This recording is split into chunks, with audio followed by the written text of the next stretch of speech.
রে দান, এত কষ্ট করে দান করলাম, এই দান যদি মানে পুয়ে খায় আলা বিরাট কষ্ট লাগতো না।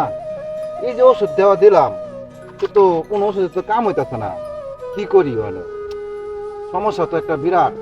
কিন্তু আচ্ছা যাই হোক, একজন একটা যুক্তি দিচ্ছে, ওই ওষুধটা ব্যবহার করে দেখি।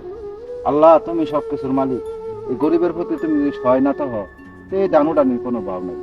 দয়াল গো, তুমি জানো সবকিছুর মালিক। ইস, কষ্ট লাগতেছে। কি রোজ একটু চিরে এলি।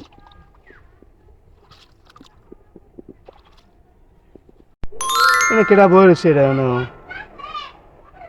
জসিম ভাই মতো তো লাগে। জসিম ভাই না? হ্যাঁ জসিম ভাই।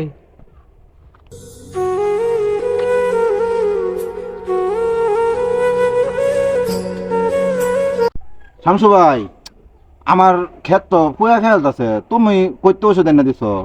আমার ক্ষেত তো কোনোভাবেই মনে করো ঠিক রাখতে পারতেছি না। আরে ভাই, আমি তো কৃষি অফিস থেকে ওষুধ এনে দিছি, তুমি এনে যোগাযোগ করো।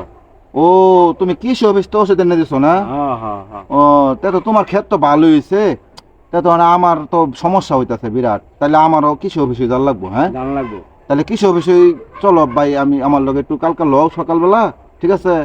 কৃষি অফিসে একটু যাই দুই ভাই, ঠিক আছে? আচ্ছা আচ্ছা। তা আমরা একটু ওষুধ দেন না ক্ষেতের মধ্যে দিই। আপনারা তো ওই যে দেখো অবস্থা, এই কষ্ট কইরা শ্রম কইরা যদি এত কিছু কইরা ফসল করার পরে যদি ক্ষেতের মধ্যে ধান যদি না নিতারি করো, তা তো ভাই আঙ্গর কিছু করার নাই ভাই। তা আমরা কেমনে চলাম ভাই? আঙ্গর বাল বাচ্চা পাই বলে মানলে চলাম কেমনে? হ্যাঁ, মাছ কেটে আছে, সব মাছ কেটে আছে, দেখছেন অবস্থাটা কি হয়েছে লাল হয়ে আছে গা। ভাই? একমাত্র আল্লাহ, আল্লাহ ভরসা। আল্লাহ যদি আঙ্গর প্রতি সহায় না থাকে তা করার কিচ্ছু নাই, বুঝছো না? না না, খালি আল্লাহর দোষ লইব, আঙ্গর তো কিছু চেষ্টা করুন লাগবো। হ ভাই, তুমি ঠিকই কইছ। আল্লাহর দোষ লেতার হইতো না, কারণ আল্লাহ তো কইছেই যে বান্দা হুঁশিয়ার।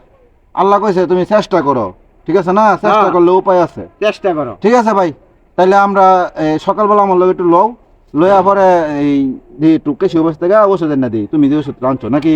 আচ্ছা আচ্ছা আর যা ওই যে একটু এনে রয়েছে, আমরা একটু বাচ্চা থুয়ে যাইগা। চলো আচ্ছা। ভাই, আচ্ছা।